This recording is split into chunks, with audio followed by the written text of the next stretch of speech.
Your excellency प्रधानमंत्री वांग, दोनों देशों के डेलीगेट्स, मीडिया के साथियों,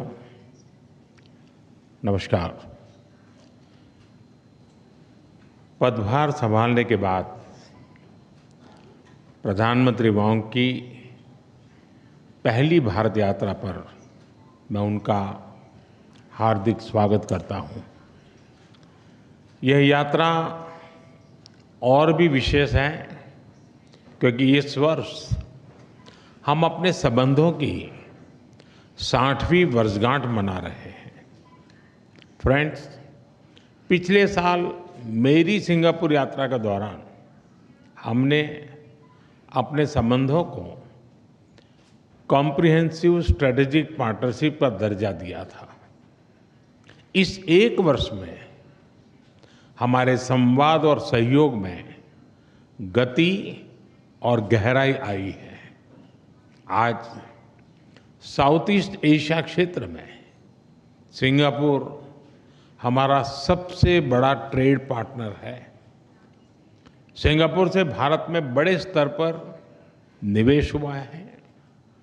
हमारे रक्षा संबंध निरंतर मजबूत हो रहे हैं।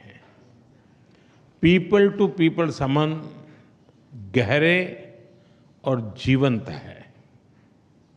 आज हमने अपनी पार्टनरशिप के भविष्य के लिए एक डिटेल्ड रोड मैप तैयार किया है।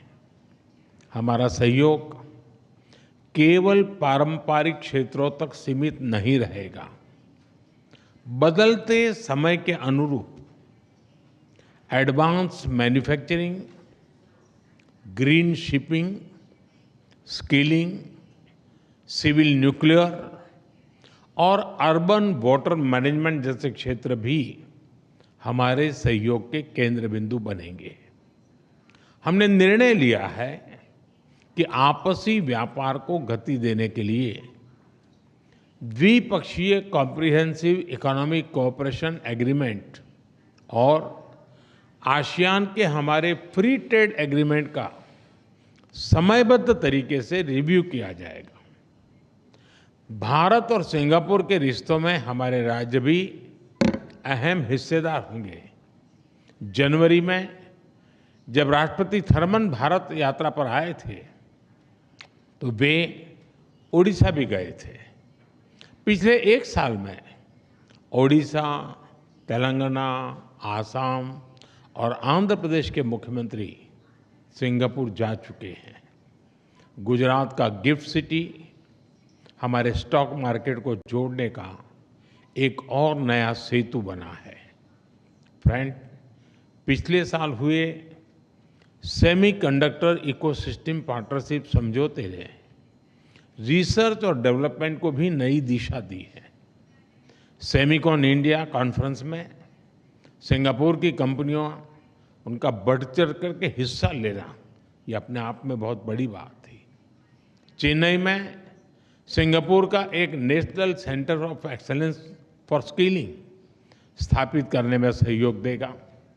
यह सेंटर एडवांस मैन्युफैक्चरिंग के क्षेत्र में स्किल्ड मैन पावर तैयार करेगा। फ्रेंड्स, टेक्नोलॉजी और इनोवेशन हमारी साझेदारी के मजबूत स्तंभ है। हमने तय किया है कि एआई, क्वांटम और अन्य डिजिटल टेक्नोलॉजीज में सहयोग को बढ़ाया जाएगा।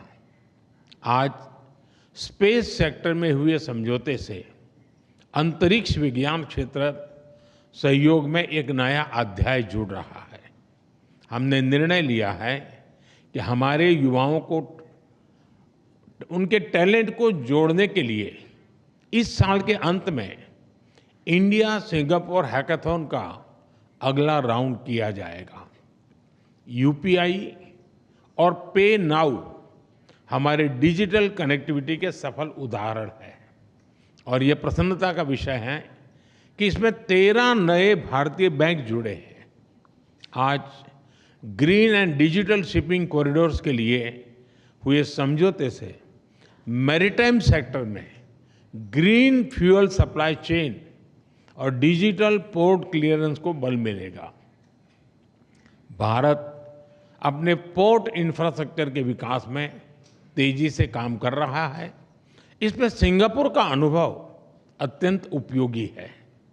आज हमने सिंगापुर की कंपनी एसपीए इंटरनेशनल द्वारा विकसित Bharat Mumbai container terminal phase 2 का उद्घाटन किया।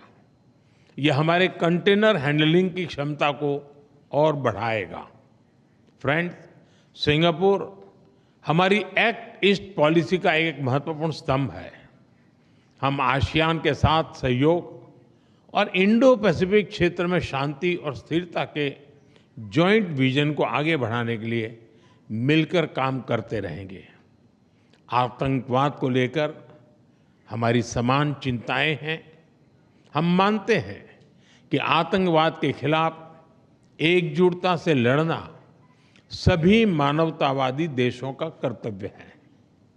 पहलगाम में हुए आतंकवादी हमले के बाद भारत के लोगों के प्रति संवेदना और आतंकवाद के खिलाफ हमारी लड़ाई में समर्थन के लिए मैं प्रधानमंत्री वोंग और सिंगापुर सरकार का आभार व्यक्त करता हूं। Excellency, our relations go far beyond diplomacy. This is a partnership with purpose, rooted in shared values, guided by mutual interests and driven by a common vision for peace, progress and prosperity. हमारी इस भागीदारी में आपकी निजी प्रतिबद्धता के लिए मैं आपका आभार व्यक्त करता हूं। बहुत बहुत धन्यवाद। Thank you.